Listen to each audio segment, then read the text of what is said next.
Hello and welcome to the Handicapable Black Woman Throne Room. My view of humanity is a whole new tea. Hello, my lovelies, my beauties, my royalties. Ooh, how are you doing? Don't forget about that deep, deep breath. Okay, beauties, royalties. Let's get that scorching hot, boiling patty tea out. Add a little sugar, add a little sugar. This is a part two. It's a part two. And some people might be tired of me talking about the broken heart, mental health, the breakup with Mr. Spider. But if you've been listening, or if you listened from the day it happened, it won't be exactly on the day that it happened because I've been ahead of time. Yeah, I'm still ahead of schedule. And right now I am about 5 or 6, well, more than 5 or 6 days. But these episodes are so mixed up. So, yeah, there's episodes that I recorded before this. It's going to go after this. But a lot of people don't talk about their either trauma or heartache. They don't talk about what they went through. One reason, which it's sad, but a lot of people use it as arsenal against that person, especially in dating. Some people are like, oh, that's how I can use you. That's how I can take advantage of you. That's how I can love bomb you. That's how I can financially abuse you or mentally, physically, all that. Yeah. That's how I can take advantage of you. Oh, you've had mommy or daddy issues. Oh, a lot of men have cheated on you. Oh, you have a disability. Do you know? So, and I'm learning a lot about the emotional intimacy and expressing and talking about yourself and your past because throughout my life, I kept getting that compliment. But then at the same time, I kept seeing again how it's used against me. Having an undiagnosed disability for decades, men used it against me. But then once I was diagnosed, I thought, wow, I'm free. I know what I'm diagnosed with. So now when I tell a guy, I 10 toes down, I can tell him. I've been saying that a lot lately, but I can be honest and say what I have and know what I have and know it is a disability and something I can't control. So for some reason, I was dumb. I thought men would have empathy, compassion. I thought they would actually use their brain and think about me as a human. But even after being diagnosed, they still don't see me as human. They they want to use me even more and take advantage of me even more. Because that's exactly what Mr. Spider did. He I offered to be his friend. And I that's what hurts the most. He he didn't need to use a friend. He needed to use a girl or a woman as a girlfriend, someone to make Gremlin or his ex-wife, but I call her Gremlin, jealous, and he needed somebody to make him feel better, uplift him, encourage him. And while growing up, I've learned what I want. And it's like, I mean, I don't always need encouragement, things like that, but I now use the mental ABUSC, the physical ABUSC, to ignite my passion. Even waking up today is like first I was just like, oh my gosh, I don't want, like, there's so much to do. And but then I realized once I get everything together and going, I am going to piss off Mr. No Heart and Lakaki, who proudly stole my money that was supposed to help me illustrate my books. And then his no good wife called me the N word and threatened to take me to court. Like,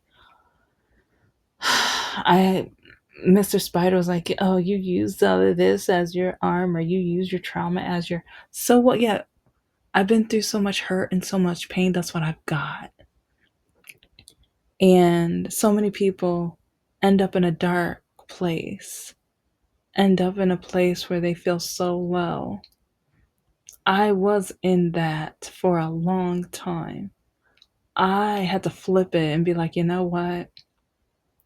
When I got accepted into grad school, my mother literally said, "Why in the he double hockey sticks did you do that for? You're not gonna finish. You're not gonna pass. You're not gonna." So I had to switch it. I had to turn that into, okay, you don't think I'm gonna finish? Huh? I'll show you. And that's what most of my life has had to be like. And so many men hate that. Mr. Spider couldn't stand it. But he didn't let me know until later. And he never, it's frustrating because I offered to be his friend. But he is so selfish and conniving and awful and terrible and such a liar. And even after the breakup, going back on dating apps, now observing a little bit more and a little bit more closely. But at the same time, it's amusing how, especially people of color men, who, uh, let's just say, guys, okay, okay, now I'm going to talk to all the men, but just, specifically who, some of the things the people of color men have said once I say I have a disability, and so, like, like one of them, like some, well, okay, I'm gonna, I have the screenshots. Check out my Patreon because I have tons of proof. I have some of the screenshots about what happened after, the breakup and stuff, like, or not of Mr. Spider, but of the guys after Mr. Spider. And oh, okay, you know what? I got one example because some of these men have either mommy issues. Oh, guys, okay, I am going round and round and round, but that's how much that has happened in like 6 weeks. Like, with the whole heat wave that's going on, I matched with this one guy, but I told him, I was like, I don't know if we're compatible and stuff, and but I was like, we can chat and figure it out. Sometimes I say we can just chat, that's it. Sometimes I'm like, we can chat and find out. And these are all guys that match with me first. So yeah, I never go to a guy and swipe right and say, "Oh, I don't know if you're a match." No, all of these men swiped right on me first. And so they're like, with the heat wave and stuff, since he works a lot and he was outside burning leaves or tree branches or whatever in the hot weather. I think it was not even that much after noon. I want to say it was like 1 or 2 o'clock p.m. and he's doing this. So when the sun is at the highest point in the sky almost. So I was like, you know what? Be careful, stay hydrated and stuff. He responds, "I don't need another mother. You act too motherly." I'm like, all I did was say stay hydrated. I'm a grown man. It's like no one has to tell me. And I'm like, okay, well, at least I have your back, cause I mean it's hot out there, and if you're literally telling me you're out there in the middle of the day burning stuff, so it's even hotter. And he was like, yeah, but it's like I would need my wife to tell me that, not some girl who doesn't know if she's compatible with me. And I'm like, okay, so I would have to be your wife to let you know that. And he was like, yeah, that's a wife's job. Okay. All right. Yeah. But so, oh, yeah, the other example that I was gonna start saying, but then I was like, oh, wait a minute, let me tell this other one. But today, okay, I need a global announcement. Gen Z, Gen Z. If you have mommy issues, if your mom doesn't call you enough, so that means you want to talk to a cougar and to see if you can get some mommy attention and some mommy attention at the same time.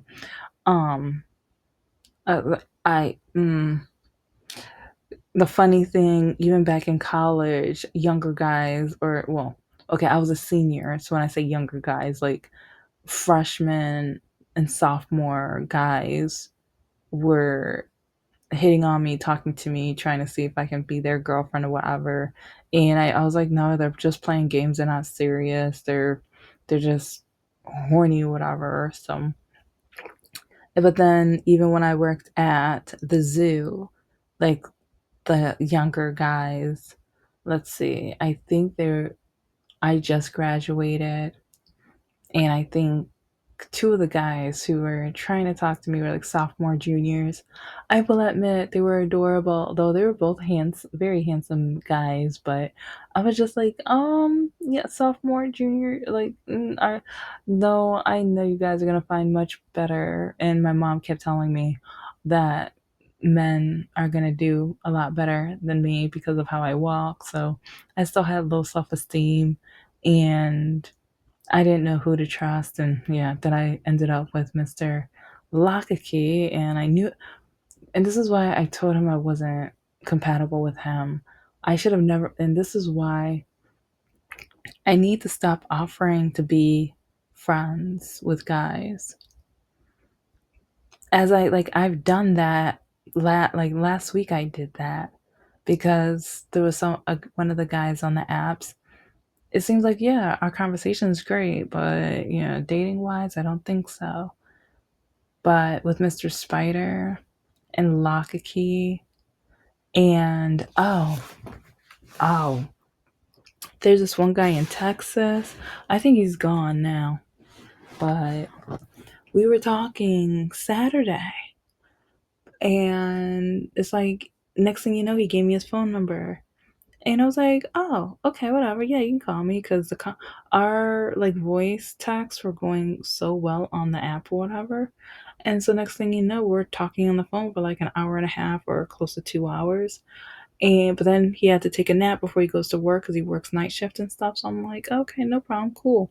But and he's from Texas, so yeah, this one app it keeps matching like almost everybody with people on the other side of the country to the point where like, okay, this is just a pen pal app that like a lot of people on the app have agreed to. So the guy from Texas, he was just like, yeah, we could just be pen pals, you know. I'm not for the long distance anyways, and I'm like, oh yeah, that's cool, no problem. How come today, just a few days later? Because we've kind of texted each other and sent like a voice text throughout, the last few days or whatever. But he messaged me good morning, whatever, and I've been craving omelets. It's like and pancakes, but since I'm on a diet, it's like, and I texted him that oh, I really want pancakes too, but trying, watching my weight, trying to do my glow up or whatever. And he was like, yeah, I'm craving too.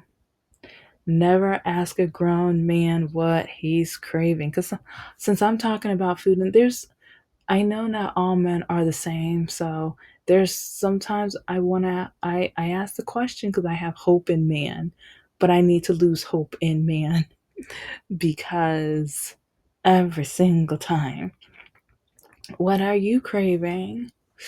I'm uh, okay. If you got kids in the room, I'm trying to think of a way to say it in a kid friendly. Basically, um, oh, American Pie. He wanted some apple pie. Mm-hmm. Think of the movie. Think of them. Yeah. Mm-hmm. Yes. And the way that scene in the kitchen. Yeah, like yeah, if you even knew how he wrote it out, my mouth dropped because I was just like, what? Because I was in the middle of my workout and physical therapy for the day. So when I saw that he responded, I was like, la la la la. What? We left the arena of food. We turned right, got on the expressway, and we just went full blast at we totally left the arena of food. And so I kind of just respond like, okay. I think I did or I don't like I'm not looking at my phone at the moment. But then all of a sudden he was like, "Oh yeah, okay, no, yeah, I will, I will erase your number. Don't worry, I'll block you so you don't have to be bothered with me." And I'm just like, okay, we are going through a total adventure within 1 hour. Like, what? So I just told him, I was like, don't worry. For some reason, a lot of men end up doing this. It's just a moment. Don't worry. You don't actually want me. You just want it. So, because that's exactly what happened with Mr. Spider. He didn't want me. He just was desperate and wanted it. But then he couldn't find other women that didn't have many options. So he just took advantage of me. I'm so pissed at him. And one thing I will never forgive him. I think yeah, I mentioned to you guys how on the 3rd of July, he had the nerve to email me on the 3rd of July when I'm like, "You know what? Okay. Father's Day was awful because I was trying to cook a meal for him and my father and stuff, since he's a dad and I want to show him, you know what? And my dad liked him so much. And my dad was even like, "Oh, is he coming over for Father's Day?" And so, anyway. But, that no good lying jerk. Almost want to say another word, but I'll just say jerk. Wrote me the day before the next holiday. And I thought that, okay, this holiday, I'm gonna be better, gonna have myself together. And then he wrote me, and then I was a mess. I didn't want anyone talking to me. I didn't want to be bothered because, okay, this is to everybody that breaks up with somebody. Never break up with somebody and then all of a sudden you contact them and you say, "You know what? I want to meet in public. I want to talk. I want to talk this through." Talk what through? You broke up. It's closed. The end. It's over. You broke up with me. What the crap do we need to talk over? But then I have to remember a lot of people are selfish, especially the person who breaks up. Because when I broke up with Mr. No Heart, I was a little selfish because I wanted my life. I wanted my time. I wanted my energy. Because with Mr. Spider and No Heart, I called them almost every single day after they got off work. Every day I try to make sure either I said, "I love you, have a great day, you're amazing," or I gave some kind of compliment because, especially with men, they need their ego. It's like to put a smile on their face to make them feel special and all this other stuff. And I knew their favorite candy and foods and like for Mr. No Heart, National Coffee Day is the beginning of September. So like for the I think for about 4 or 5 years, every National Coffee Day, I went by a coffee place and got two large coffees and some donut holes. So to give to him as, happy coffee day. And for Mr. Spider, I was getting ready for National Blackberry Day and a couple other days, but I found some recipes even that I really wanted to do, and really wanted to try like a triple berry pie, but with blackberries and some other things. But yeah, I'm corny. I'm a nerd, but it's like when I'm dating a guy, I try to put my whole heart in it. But then while I put my whole heart in it, a lot of men, they can't wait to break it. They can't wait to hurt me. They can't wait. A lot of them tell me, "You're great. You're amazing. You're special." If I was so special, why did you hurt me so badly? Why did you lie to me and stuff? So, and then getting back into the dating world, oh, I've mentioned before how a guy told me dating apps isn't for dating, it's for sleeping around. Hmm. I've already been told that 2 times since the breakup, that I'm stupid for trying to date. And there's another conservative guy that lied on his profile, and he said he wasn't political, but then he was like, "Yeah, well, I'm trying to get with the liberal girls because they're kinkier, and I'm gonna get what I want out of them until I find a worthy wife that's pure and clean."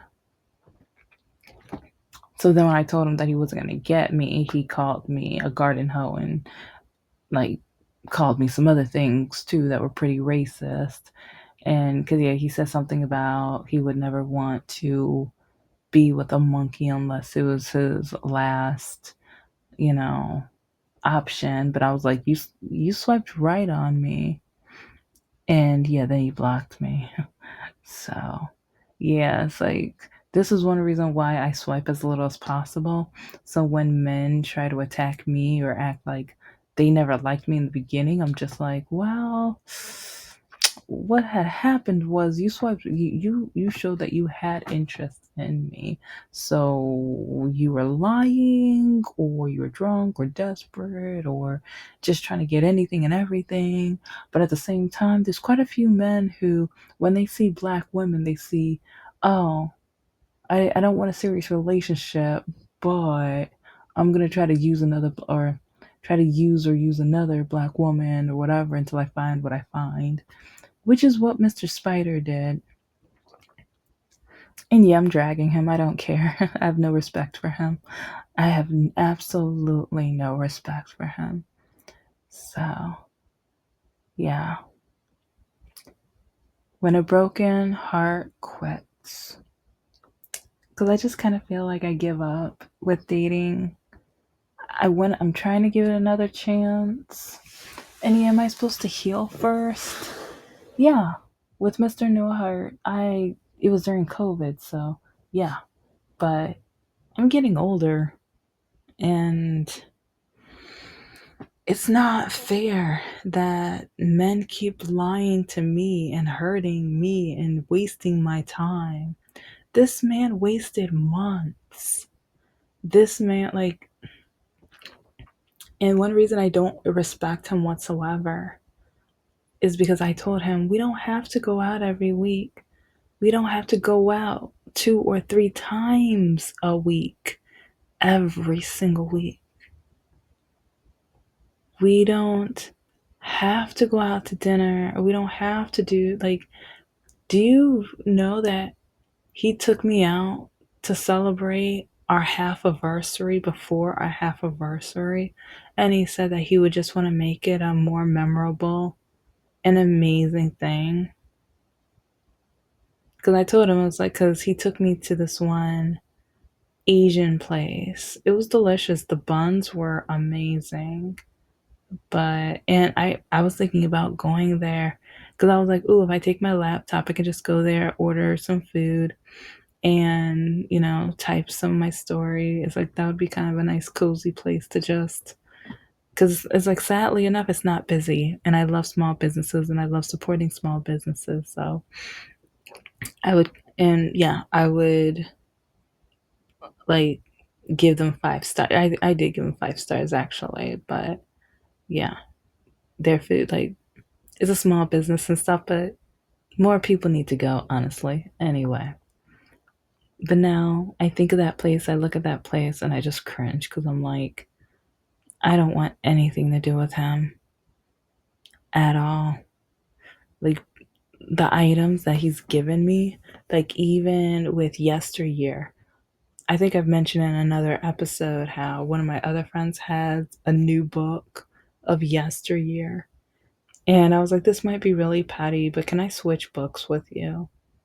I was like, I don't want anything to do with him. And he bought me that copy. And the next day, she was like, girl, just leave it on the doorstep and I'll text you when I leave mine and stuff. Cause she was on her way, cause she has to work early in the morning. So it's like she texted me, went downstairs, grabbed the book. So now it's not something he bought me. And just now I know with dating apps to take my religion off because men don't pay attention. Okay, because this is another example because a lot of men do not pay attention to their own dating apps. Because this one guy matched with me and he said that he's not political. And so but his profile looked cool. So I was just like, we can chat, but we're not compatible. So many men. What's wrong with that? Explain. I want to know why you don't like me. It's like, what's wrong with you if you don't like me? Yeah, two guys asked me, what's wrong with you if you don't like me? I'm like, wow, you act like you're God's gift to women. But I told the guy, like, you're not political. I'm extremely political. So I think that makes us not compatible. Oh, I didn't pay attention to that. I didn't know. I don't know what's on my profile. What in the baby black Jesus? You don't know what's in your profile. What? And this is another reason why, like, I tell people, look at someone's entire profile. Do you know how, like, I have that I am on the left on all of my profiles, even if it doesn't give us the option to choose that with like education and age and stuff like that. I type it into my summary so men know. How many MAGA, orange man, Republican people have I gotten swiped right on? Way too many.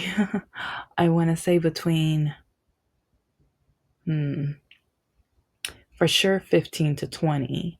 For sure. And a few of them was by the pictures because a lot of them skip the political question. But then you see them wearing the red hats. You see them with their Republican shirts. Trust me, I read them, I looked at them. They are, yeah. And one of the shirts had a noose on it. And I think I have the screenshot of that one. I didn't take a screenshot of a couple of them because they were so racist. And part of me, I'm just like seeing a lot of these crimes, and we keep spotting African Americans on trees as strange fruit. I think some of the guys on dating apps are might be doing that now because I watching true crime. There were two cases where someone from the hate crimes, they were going on to the LGBTQ plus dating apps and tricking the LGBTQ community to go on dates and then eliminating them. And so I kind of feel like some of the guys are going to the dating apps and hunting down black people. And because, yeah, if you saw their dating profiles, it doesn't make any sense. They had no business trying to swipe right on me. And so, yeah, my broken heart quits. It's like I want to date. Men keep saying that I'm a great woman, but I feel like I'm just great enough to be used. I'm just great enough to be hurt. I'm just great enough to just be dehumanized. It's sad, but true. Thank you so much for listening to the Handicapable Black Woman Throne Room. I am a woman, I am of color, and I am handicapable. But most importantly, I am human and you're human too.